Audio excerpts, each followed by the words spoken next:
Con el transcurso del tiempo y la evolución, el mundo fue cambiando, ¿sí? Y fue aceptando cambios que eran normales. O sea, fue haciendo cosas que nos resultaban lógicas por el paso del tiempo.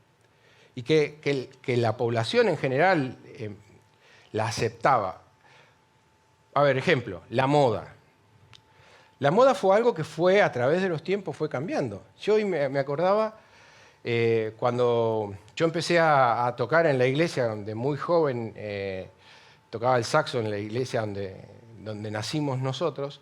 Ahí era condición sine qua non, saco, corbata, todo. Si no, no tocabas. No importa si tocabas bien o tocabas mal. Si tenías corbata, estabas listo para tocar. Y me acuerdo que uno llegaba, por lo menos en casa, ¿no?, al saco con lo que había. A mí me tocó un saco beige de alpaca importada reducido del tamaño de Carlos a mi tamaño, porque Carlos necesitaba subir y entonces lo que sobraba de Carlos me lo hacía. Ahora, el saco de Carlos, que tenía una solapa toda así, en ese momento estaba más o menos de moda, pero al tiempo cambiaba, ya venía la solapa fina. Entonces, todo iba cambiando y uno iba aceptando esas cosas. Y el color, marrón, el pantalón, beige, el saco, corbata marrón, pullover, porque se usaba el pullover escote en B, ¿no? Tenías escote en B. Parecía un cupcake de chocolate, o sea, cuando iba a la iglesia. Por eso no me compré, no tengo nada. Los zapatos nomás marrones tengo. Pero la moda fue cambiando, inclusive las chicas. Nosotros teníamos los cultos de jóvenes, ¿no? Le decíamos cultos de jóvenes los tercer sábados de cada mes. Lo que ustedes tienen los primeros, nosotros lo teníamos los terceros. Y era todo un evento. Las chicas se producían. Entonces las modas iban cambiando. Muchas veces se ponían de acuerdo en el color. Elsa y Susana se ponían de acuerdo en el color. Iban de pollera roja y blusa blanca, de cinturón negro. Y se subían al colectivo las dos, con unos tacos así. Entonces, un domingo le tocaba la pollera tubo, otro domingo le tocaba la pollera campanada de Elia. Ella sabe por qué se lo digo. Entonces, la moda fue cambiando y lo fuimos aceptando como parte de nuestra vida. Otras cosas que fueron cambiando, por ejemplo, jamás, hace 30 años atrás, cuando yo hice el secundario, por ejemplo, ni pensábamos en la posibilidad de hacer educación a distancia. Era presencial la educación. Y hoy, y estando en El Salvador, cuando estuvimos con Mauricio, nos contaba la gran influencia que tiene la educación a distancia y que está avanzando mucho sobre la educación presencial. Y el mundo lo aceptó, y lo asimiló, y lo tomó. La medicina, está bien, la pandemia ayudó. Pero ¿cuándo te ibas a imaginar que vos para hacer una consulta primero ibas a hacer una videollamada con el médico? Mira, me duele la garganta. Ajá. Y te pones el celular acá en la boca para que el tipo te diga, sí, tenés que venir a verme. Bueno, fueron cambios que fueron sucediendo de que la gente lo fue tomando y aceptando, ¿sí? Pero hubo otras cosas que fueron sucediendo, ¿sí?, que fueron pasando, que no fueron iguales. Y empieza a ser famoso el nombre de esta palabra, que es crisis. Hay eventos que se suceden más en un país como el nuestro, de formas cíclicas, ¿sí?, que cada N cantidad de años se vuelven a repetir y de las que no nos acostumbramos o por lo menos no aprendemos de eso. Entonces empiezan a suceder las crisis que empezamos a vivir. La crisis se entiende por el súbito cambio o alteración de suma importancia en el desarrollo o progreso de algún acontecimiento. Y nosotros, lo que tenemos un par de años, ya hemos visto unas cuantas. 2001, la del 90, la del 2022. ¿Entienden? O sea, empezamos a vivir ese tipo de cosas. Es una alteración del normal proceso que vivimos. Y depende del lado que te la quieran contar, porque muchas veces somos influenciados por los comunicadores que transmiten las noticias o que dicen las cosas. Entonces, somos influenciados por ellos y depende del lado o quién le pague la pauta, es lo que vas a escuchar. Y no sé si está tan bueno que vos permitas que ya sea una opción o la otra tenga influencia en tu vida. Entonces, el cruce de información constante y la exposición constante que hay de información llega a generar en nosotros un estado que es el del que le quiero hablar hoy, que es estar aturdidos, ¿sí? Vivimos aturdidos. Las malas noticias siempre están por sobre las buenas. Y cuando siempre está el ejemplo ese, ¿no? Que vos mirás el vaso a la mitad y siempre van a decir que está medio vacío, nunca que está medio lleno. O la sábana con el punto blanco, no van a decir una sábana blanca con un punto negro, te van a decir el punto negro en la sábana blanca. O sea, las malas noticias tienen por general tener más influencia o pegan más en tu entorno que las buenas noticias. El aturdimiento es quedarse momentáneamente sin capacidad para razonar, actuar o comportarse en forma coordinada y normal, especialmente debido a un golpe o una impresión fuerte. Hay algunos que no actúan en forma normal sin estar aturdidos, o sea, es una cuestión natural, no necesitan ningún golpe emocional, están aturdidos de naturaleza. Quien está aturdido, por lo tanto, padece un trastorno pasajero de los sentidos o la capacidad de razonar. Cuando vos estás golpeado con esas cosas, empezás a pasar realmente momentos malos y no sé si les habrá pasado a ustedes que decir, no me hables porque estoy aturdido. ¿No les pasó alguna vez tener que decir esa cosa y no tener la capacidad de ver blanco sobre negro? Esto quiere decir que cuando estamos en esta situación, tenemos que empezar a entender que todo, absolutamente todo, tiene su tiempo y todo lo que se quiere debajo del cielo tiene su hora. Por más que nosotros querramos modificar estados o cosas, todo tiene un tiempo que sucede. Siempre va a haber un tiempo para cada cosa. Y ese tiempo en el que vivimos esas situaciones, ni más ni menos, se llama proceso.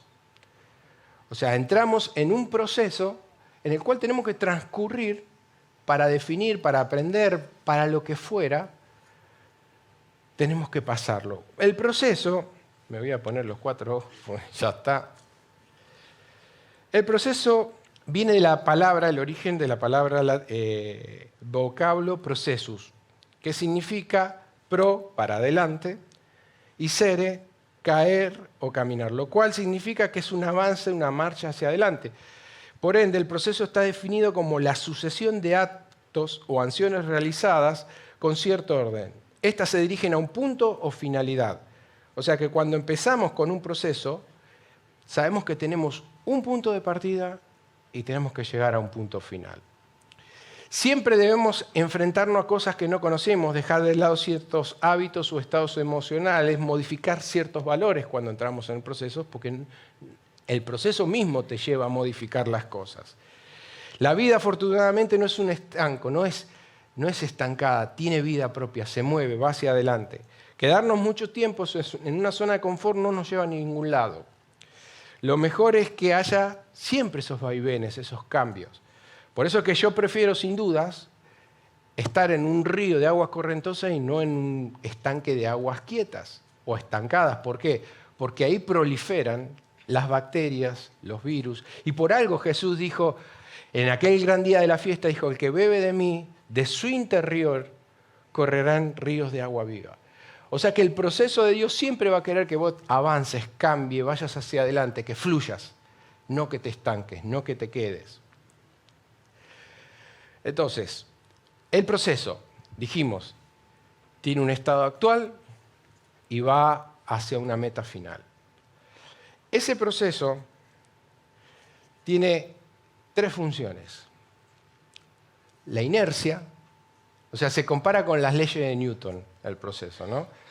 La inercia, ¿qué es la inercia? La inercia es la incapacidad que tienen los cuerpos de modificar por sí mismos un estado de reposo o movimiento en que se encuentran.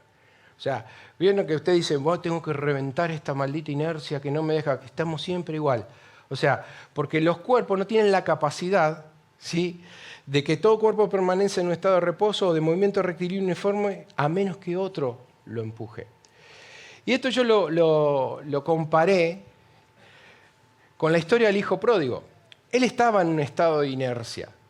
Cuando ya había malgastado todo, cuando ya no tenía nada, cuando estaba en el chiquero, y lo habló Ángel el domingo pasado, cuando estaba en el chiquero, en un momento él necesitó romper esa inercia de pobreza, de mentalidad hueca, cerrada, Y dijo, y volviendo en sí dijo, ¿cuántos jornaleros en la casa de mi padre tienen paz y yo aquí perezco de hambre? O sea, él al abrir su mente rompe con la inercia del conformismo, del estar quedado en el tiempo, de estar en ese estado de maldición. Rompe la inercia y ahí se produce la segunda ley, que es la fuerza. La fuerza demuestra que existe una relación entre la fuerza ejercida y la aceleración de un cuerpo. Esta relación es de tipo directa. Para que un cuerpo altere su movimiento, es necesario que exista algo que provoque dicho cambio. O sea, no se va a mover un cuerpo si hay una fuerza superior que no lo mueva o lo empuje. Entonces ahí es donde el hijo pródigo dijo, entonces me levantaré e iré a mi padre y le diré, he pecado contra el cielo y contra ti, ya no soy digno de ser llamado tu hijo, hazme como uno de tus jornaleros. ¿Entienden? En su proceso, él rompe la inercia, permite que la fuerza lo empuje a moverse y como último, la ley de la acción y la reacción, que dice que toda acción produce una reacción. Y es ahí donde él levantándose vino su padre, ¿sí?, hacia él, y cuando aún estaba lejos lo vio su padre y fue movido en misericordia, corrió y se echó sobre su cuello y le besó. ¿Qué quiere decir? Que la acción que él tuvo provocó una reacción del lado opuesto. ¿Me entienden? ¿Cómo funciona el proceso? Cuando vos entras en un proceso tenés que romper tu inercia, permitir que la fuerza te cambie de lugar y esperar la reacción que va a tener tu acción. Indudablemente, siempre los procesos tienen 3 etapas que son bien marcadas. Cuando entras en el proceso de Dios, tenés 3 etapas que son bien marcadas. Porque por algo entras a un proceso, por algo entras a ese estado, porque Dios quiere modificarte. Entonces, el primer estado que tenés que modificar es, siempre va a haber una situación adversa cuando empezás. Siempre. Nunca un proceso va a empezar en tu vida para mejorar o para cambiar si no tenés una situación que provoque entrar en ese cambio.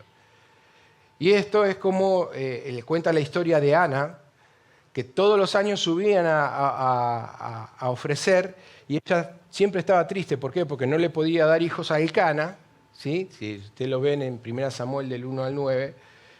Y ella se ponía triste y su archienemiga, que era la otra mujer de Elcana, que sí le daba hijos, se burlaba de ella. Y ella tenía siempre esa situación de que estaba mal y tenía una situación adversa que tenía que modificar. Ahora bien, ¿qué hizo Ana? Lo que tenemos que hacer nosotros cuando tenemos una situación adversa, cambiar de actitud. No tenés otra opción. Si vos querés cambiar, si vos querés que tu proceso sea exitoso, no te queda otra opción que cambiar de actitud. Entonces ella hizo un voto y oró y le pidió a Dios. Tuvo un cambio de actitud, dijo, yo voy a cambiar esto, y no se fue más triste. Lo que antes hacía, que volvía llorando y volvía mal, no volvió triste porque cambió su actitud. Y como final, el proceso tiene la etapa de cumplimiento. Ella cumplió lo que hizo. Ella había prometido a su hijo y que lo iba a dar para Dios y cumplió su proceso. Y tuvo bendición y siempre fue feliz. Entonces, cuando estamos en estos procesos, tenemos que pasar por estos caminos. Tenemos que ver nuestra situación adversa, cambiar de actitud y si nos comprometemos con algo lo tenemos que generar. Entonces, hay algo que en este mover, en estas cosas que pasan siempre es que para todo va a haber un tiempo de espera. Siempre. Guarda silencio ante el Señor, espera con paciencia que Él te ayude, no te irrites por el que triunfa en la vida, por el que hace planes malvados, deja el enojo, abandona el furor, no te enojes porque eso empeorará las cosas. Siempre que vamos hacia una cosa mejor, hay un tiempo de espera. Indudablemente, nos guste o no, cuando perseguís el sueño de Dios para tu vida, vas a tener que pasar por tiempo de espera. ¿Sí? Dios usa esos periodos de espera para prepararte y evaluarte para que puedas enfrentar lo que sea que venga en la siguiente fase. Entonces, me van siguiendo, ¿no? Estamos claros, tenemos todos estos tiempos, tenemos todo. Ahora, Cuando estamos por pasar una crisis, cuando estamos aturdidos, hay dos cosas que son fundamentales, que tienen que pasarnos, que tienen que sucedernos y que tenemos que tener. Una es la confianza y otra es la seguridad. Sin estas dos cualidades es imposible enfrentar cualquiera que sea la actitud que necesites cambiar o lo que necesites pasar. El pueblo de Dios confronta preguntas difíciles. Estoy hablando de la historia de Habacuc, ¿sí? Habacuc, porque las cosas que estaban sucediendo estaban siendo feas. Judá iba irremediablemente, al cautiverio. Y Habacuc empieza a profetizar en el año 612 a.C., antes de la primera invasión de Babilonia. Este era el tiempo del dolor nacional para Judá. Judá estaba muy mal, estaba haciendo muy mal las cosas. El rey Josías había muerto trágicamente. Había sido secundado por su hijo, que después lo sacaron y después subió el hijo mayor, que era peor. Y era un tiempo de tiranía. Tiempo realmente de contienda en que la gente justa estaba siendo maltratada, estaban pasándola realmente mal. Y la idolatría se practicaba de manera brutal. Algo parecido, ¿no?, a lo que está pasando. La gente justa hoy está pasando problemas, vivimos este tipo de cosas. Y Habacuc consideró las circunstancias de su nación y se quedó perplejo. Y si usted lee el libro de Habacuc, va a ver que él habla con Dios y presenta su queja a Dios. Y le plantea, y cuando termina de dar su queja y decirle cómo puede ser lo que nos está pasando, todo el argumento que hace, él dice: sobre mi guarda estaré y sobre la fortaleza firmaré mi pie y velaré para ver lo que se me dirá y qué de responder tocante a mi queja. Entonces es como que lo miró a Dios y le dijo: bueno, esto es todo lo que va a pasar, esto es lo que está pasando, esto es lo que es. Bueno, ¿qué? Y Dios no le responde un sana, le dice: sí, yo estoy preparando algo para ustedes. Estoy levantando una nación que va a venir, los va a llevar, los va a llevar en cautiverio, y habla de los ayes contra los injustos, y ustedes ven que toda esa narrativa. ¿Y qué es lo que hace Habacuc? ¿Qué es lo que a mí más me emociona de este libro? Porque cuando Dios termina de contarle todo lo que va a suceder y lo que va a suceder, Él hace una oración de confianza, pero maravillosa. Él se presenta ante Dios y empieza a decir: oí tu palabra y temí. Y a mí me encanta cómo termina su oración. Porque cuando está toda la narrativa, ¿sí?, él dice lo que está acá: aunque la higuera no florezca, ni en las vides haya fruto, aunque falte el producto del olivo y los labrados no den mantenimiento y las ovejas sean quitadas de las majadas y no haya vaca en los corrales, con todo yo me alegraré en Jehová y me gozaré en el Dios de mi salvación. Jehová, el Señor, es mi fortaleza, el cual hace mis pies como de ciervas y en mis alturas me hace andar. Iban indefectiblemente a pasar un momento malo y sin embargo él tuvo la capacidad de decir: aunque la higuera no florezca. ¿Saben lo que significa para ellos esas cosas? Lo que a menudo olvidamos es que Dios tiene su tiempo propio para nuestros procesos y para nuestro aprendizaje. De manera inconsciente queremos que Dios mueva su tiempo a nuestro tiempo, pero lo que para nosotros es tarde, para Dios es antes de tiempo.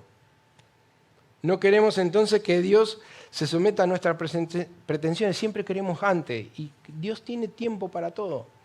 Dios acomoda las cosas a la manera que Él necesita, porque Él sabe en qué tiempo nuestras situaciones se van a resolver y van a cambiar y se van a modificar. Yo le había hablado que una era la confianza y la otra era la seguridad.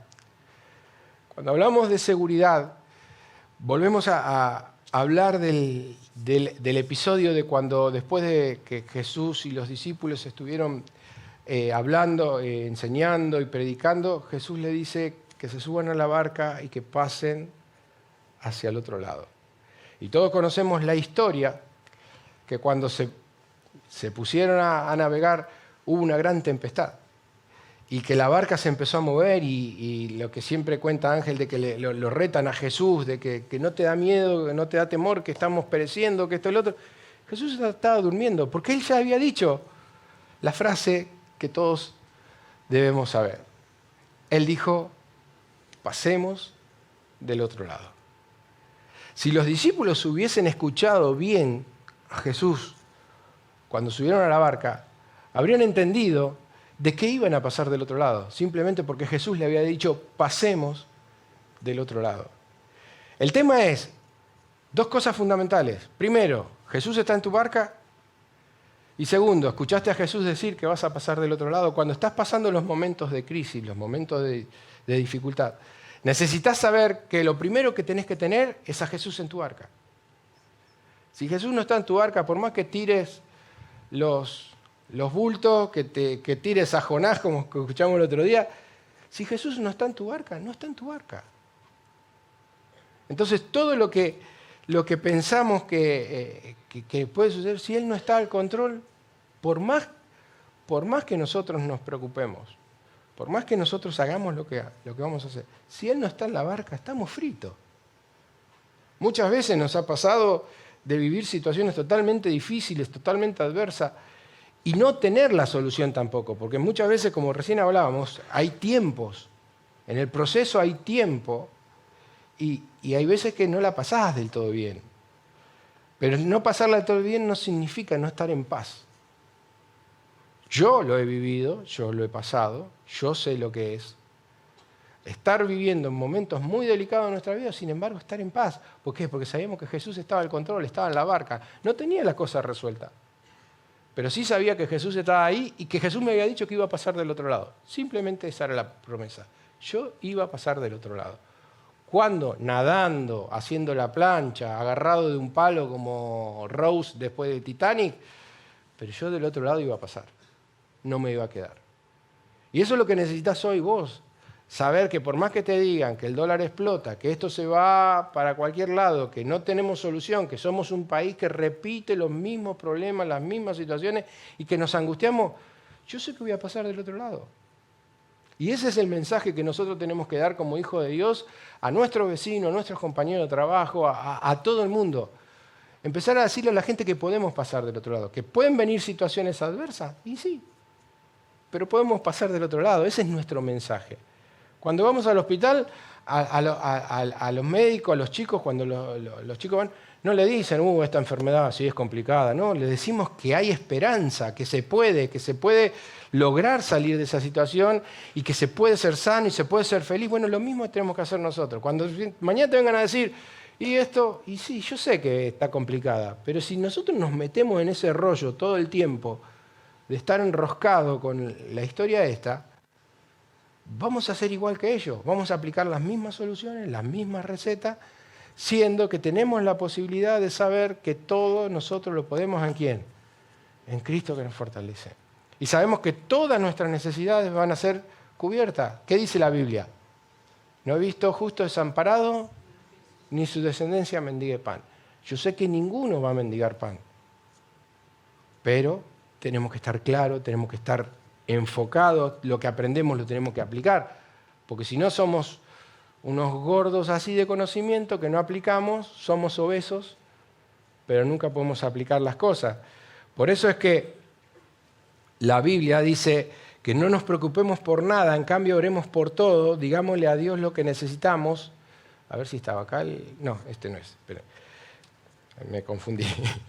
No se preocupen por nada, en cambio oren por todo. Díganle a Dios lo que necesitan y denle gracias a Dios por todo lo que Él ha hecho. Así experimentarán la paz de Dios que supera todo lo que podemos entender. La paz de Dios cuidará de su corazón y sus mentes mientras vivan en Cristo Jesús. Eso es lo que tenemos que hacer. Ese es el cambio que tenemos que nosotros lograr internalizar en nuestra mente, arraigarlo en nuestro corazón, porque el conocimiento es por acá, se pone por acá y después sale por acá. Entonces, cuando a vos te pregunten mañana cómo estás, ¿cómo vas a decir? Quizás no, lo que les decía, no tengamos resueltos los temas. Pero si tenemos una actitud distinta ante los problemas, vamos a sobrellevar mejor la carga que tenemos. Miren esa foto. O sea, es una foto, ¿qué ve usted ahí? Una familia, gente feliz. ¿Sí? ¿Cuánta gente así ve hoy usted en la calle? ¿Cuántas familias? O sea, es una foto no tipo, pero en realidad, ¿cuánto ven eso ustedes? Ahora, háganse una pregunta. ¿Ustedes, en sus propias casas, pueden retratar esa foto?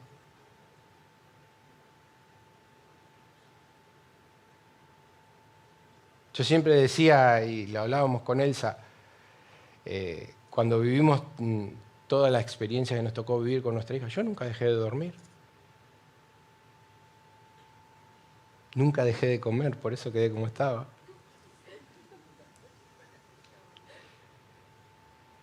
Se puede estar en la peor de las crisis y ser feliz.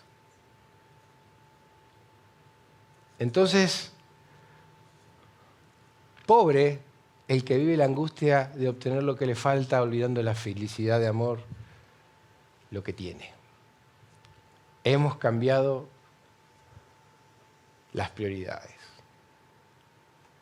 Nos hemos vuelto a poner las cosas en un orden equivocado y no nos hemos dado cuenta que llegar a tu casa y tener al ser que amás al lado tuyo y que te recibe con una sonrisa, y tener a tus hijos y el día que tengas a tus nietos que vengan y te reciban con una sonrisa. Miren, para lo demás existe Mastercard. No tiene precio la felicidad de que Jesús esté en tu barca. Porque si Jesús está en tu barca, seguramente vas a vivir feliz. Seamos siempre agradecidos en toda circunstancia porque esta es la voluntad de Dios para todos. Los que pertenecen a Cristo Jesús siempre, pero siempre, siempre tenemos que ser agradecidos. Saber que todo lo que tenemos, todo, absolutamente todo viene de parte de Dios. Todo lo recibimos de parte de Dios y de lo que recibimos de parte de Dios, cuando estamos llenos, somos ¿qué? Canales de bendición para la gente. Entonces, cuando usted mañana se levante, menos noticiero, más Biblia capaz, ¿sí?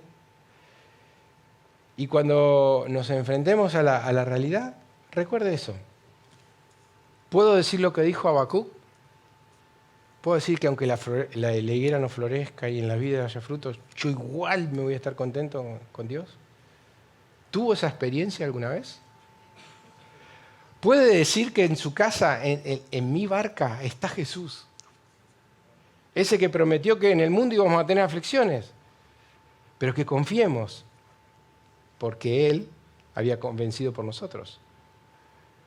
Ese mismo Jesús que venció la muerte y que nos dio la tranquilidad de ser seres eternos con un futuro glorioso, es el que hoy te está diciendo que la paz que Él te dio no es como la da el mundo, no es como la vaticinan los demás. La paz de Dios es verdadera, entonces vas a poder tener paz en medio de tu tormenta, vas a poder estar tranquilo. Muchos años después de la secuencia de Habacuc, otro hombre que ya habían salido de ese proceso, que fue Ageo, dijo: ahora les doy una promesa, cuando la semilla aún no está en el gradero, todavía no han cosechado su grano, ni las vides, ni las higueras, ni los granados, ni los olivos han dado su fruto. Sin embargo, desde hoy en adelante, yo los bendeciré. Muchas veces no lo ves, no lo tenés claro lo que está pasando, ¿sí? Pero Dios ya preparó lo que tiene para vos. Dios ya preparó todo lo que tiene para todos nosotros. Y a Él no se le escapó ni esta crisis, ni este momento difícil de la Argentina. Él ya tiene todo claro, sabe lo que está pasando.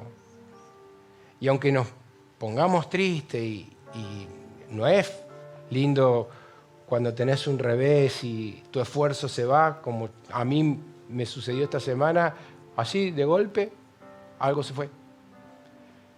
Sin embargo, ¿saben qué es no sé si la primera o la segunda vez, pero se lo contaba a Ángel porque no había visto que me cargaron más impuestos, ¿no? En una operación. No me puse mal. Porque no depende de ellos. Porque el día que Elsa me llamó y me dijo que tenía cáncer, yo por más que si tuviese tenido 20 millones de dólares en el bolsillo, no había plata que me calme el dolor si ella la pasaba mal. ¿Entienden? Entonces, llega un momento que nada se le escapa a Dios. Y llega un momento que tenés que entender que dice que Él da esfuerzo al cansado y multiplica las fuerzas al que no tiene ninguna. Cuando vos te sientas así, tenés que entender que Él ya preparó eso para que las rodillas se fortalezcan. Dice que aunque tengas graves problemas, yo siempre estaré contigo. Cruzarás ríos y no te ahogarás. Caminarás en el fuego y no te quemarás. Promesa de Dios. Las cosas pueden venir, los dolores pueden venir, los momentos malos pueden venir. Sin embargo, Él prometió que iba a darte esfuerzo cuando estés cansado. Y a mí me gustaría que en esta noche podamos irnos con este concepto claro. Los problemas no van a dejar de existir, pero lo que sí puede cambiar es la forma que yo me voy a parar enfrente a los problemas. Y cómo yo voy a agarrar y le voy a poder poner un stop a las cosas que me hacen mal, a las que cambian mi mente, a las que cambian mi confesión, a las que cambian mi manera de decir las cosas. Yo tengo que lograr vencer eso. Y aunque la higuera no florezca ni en las vides haya fruto, yo con todo me alegraré en el Dios de mi salvación.